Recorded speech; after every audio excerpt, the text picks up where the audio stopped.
Ciao a tutti ragazzi e bentornati su Yakamos TV. Oggi siamo in un nuovo video in cui faremo un confronto tra due videogiochi apparentemente simili, ma in realtà completamente differenti, che sono Sea of Thieves e Black Wake.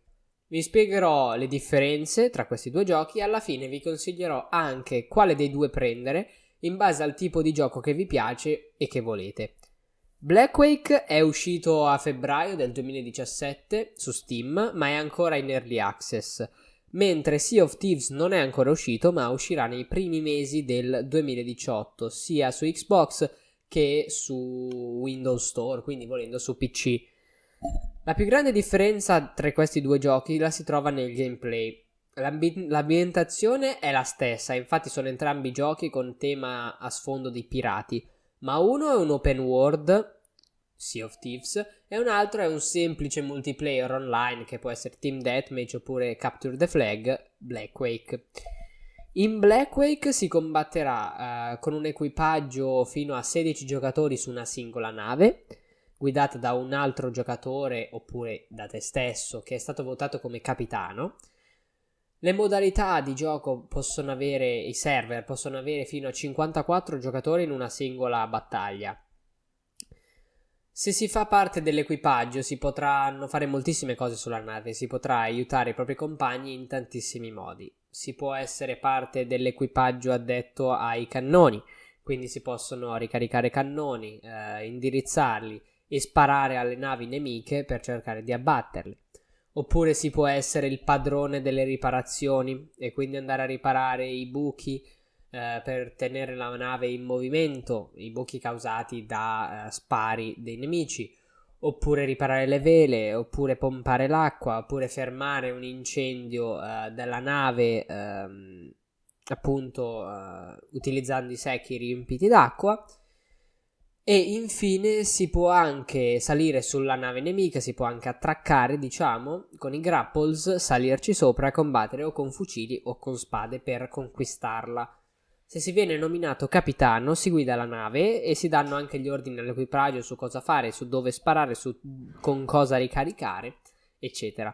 Sono disponibili molte modalità. Un deathmatch 1v1 con due navi, quindi una nave contro un'altra, molto semplice. Un deathmatch flotta con 3 navi contro 3, 3 appartenenti ai pirati, 3 appartenenti alla marina inglese, e una modalità nuova appena aggiunta stile Capture the Flag, sempre con 3 navi contro altre 3 navi. Inoltre il gioco è in costante aggiornamento, tutto viene migliorato, ci sono nuove mappe, nuove modalità, nuove skin. Per esempio è stata appena aggiunta una nuova mappa con il ghiaccio e una nuova mappa con i vulcani. Invece Sea of Thieves è un open world. Il gioco ti farà giocare con amici oppure sconosciuti per saccheggiare insieme i mari, le isole, combattere gli altri in navi appunto grandi, sbarcare su delle spiagge, scoprire mappe del tesoro, lavorare con l'equipaggio e capire dove si trova il tesoro. Sea of Thieves è fortemente cooperativo. Tu e il tuo equipaggio dovrete capire i ruoli da dare sulla nave, quindi ciascuno deve avere un proprio ruolo, alcuni ai cannoni, alcuni appunto per andare a cercare il tesoro, per evitare di raddoppiare accidentalmente i compiti. Quello che è interessante per Sea of Thieves è quanto sia minima l'IA. Le missioni sono scritte su un pezzo di pergamena che si trova dall'equipaggio e in base agli indizi su questa pergamena bisogna capire dove si trova, qual è l'isola dove si trova il tesoro, risolvere gli enigmi sulla pergamena, gli enigmi sul territorio e scoprire dove si trova il tesoro, scavare e trovarlo e poi metterlo in sicurezza dagli attacchi della IA. Infatti possono capitare dei combattimenti contro l'IA che sono degli scheletri, ma sono combattimenti abbastanza brevi e non molto complicati. Si possono anche trovare delle navi controllate da altri giocatori, allora parte uno scontro vero e proprio, complicato, difficile. Anche in questo caso si possono combattere o con i cannoni o con le spade o con i fucili in base a come si vuole. Per quanto riguarda la differenza grafica tra questi due giochi è senza dubbio migliore quella di Sea of Thieves. Black Wake infatti è stato fatto con Unity, ma la differenza di prezzo giustifica la differenza di grafica, perché Sea of Thieves costerà circa $60, insomma 60 euro in base a insomma il tipico gioco Xbox, mentre Black Wake costa solamente 20 euro. Inoltre bisogna ricordare che Black Wake è stato sviluppato solamente da 2 persone, mentre Sea of Thieves è sviluppato da anni da una famosissima casa di sviluppo che è chiamata Rare, quindi c'è anche questa differenza di budget tra i due giochi.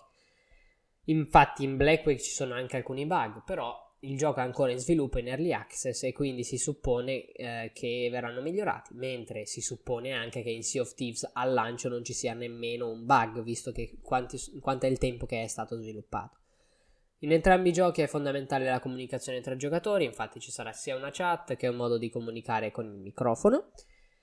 Secondo me il gioco perfetto non è né Sea of Thieves né Black Wake. Il gioco perfetto è un mix tra questi due, ossia un gioco in cui ci sono le modalità di Sea of Thieves come open world, che però abbia anche delle modalità di Black Wake, quindi team deathmatch, perché sarebbe molto più semplice da giocare.